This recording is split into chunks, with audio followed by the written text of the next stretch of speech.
खुलुमबाय बिटिआरनि चेनेलाव गासैखौबो बरायबाय। आंनि चेनेलखौ साबस्क्राइब खालायाखैबा साबस्क्राइब खालायदो आरो बे खाथिनि बेल आइकन बेलखौबो थुनानै होदो जाहाथे गोदान भिडिअ होबानो सिगांग्रो नटिफिकेसन फैयो। हारियाना आलफा खियाल देहा फाहामसालियाव नागालेन्ड डिमापुर थागिबि एयार हस्टेलाव खामानि मावग्रा रशि चांमा 30 बोसोर बैसो आरो सामुएल चांमा 23 बोसोर बैसो मुंनि सानै थैनाय जाथायनि सायाव थार बिजिरनाय होनो बिटिआरआ आसाम आरो मिरु सरकारनिसिम दाबि दैखांदों। धेमाजि जिल्लानि सिङाव थानाय थिखारि दैसाया फालबारि ओनसोलाव रायजो राजाफोरखौ गोबां जेंनायाव खोख्लैदों। अखा हानायनि जाहोनाव हा गिसिखानायजों बे ओनसोलनि सुबुंफोरखौ गोबां उसुबिदा खोख्लैदों। खौरांगिरिनि सिगाङाव खख्लाबारि ओनसोलनि राजा बसुमतारी मुंनि सासे सुबुङा फोरमायदि बे ओनसोलनि सुबुंफोरा हा बानायना थानाय बिगासे बिगानै हाफोरखौ बै थिखानि दैमाया खुरखालांबाय होननानै फोरमायदों। लोगोसे गोबां खेब सरकार आरो जायगानि दैदेनगिरिफोरखौ फोरमायसेयावबो बिसिनि सायाव जेबो राहा लायाखै होननानै फोरमायदों।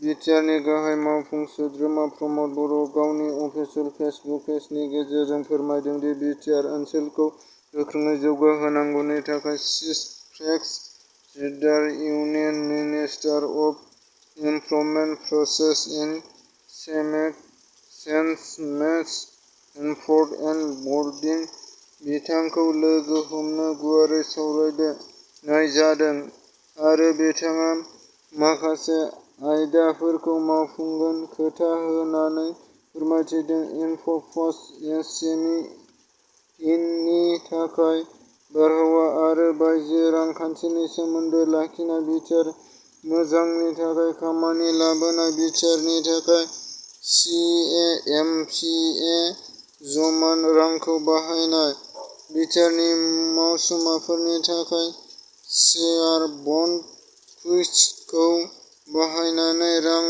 आर्जिनो सुबिदा खालामनाय। इनफ'बर्डनि थाखाय बिटिआरनि रादाब बुथुमगिरिफोरनि थाखाय क'क्राझाराव गंसे रादाब मावख'सालि गायसन्नाय। बिटिआरनि रादाब बुथुमगिरिफोरनि थाखाय जुनियर विज फन्ड फोसावना होनाय। गोजौ मावख' गासैबो आयदाफोरखौ थाबैनो मावफुंनो थाखाय राहा लागोन होनना बिथाङा फोरमायथियो। आसामनि सोलोंथाइ बिफानआ ओइचएस आरो एसएसएलसि फरायसाफोरनि सायाव लानाय थांखिफोरनि सायाव दुलाराय बर' फरायसा आफादआ माखासे थांखिनि सायाव गोजोननाय गैयै फोरमायदों।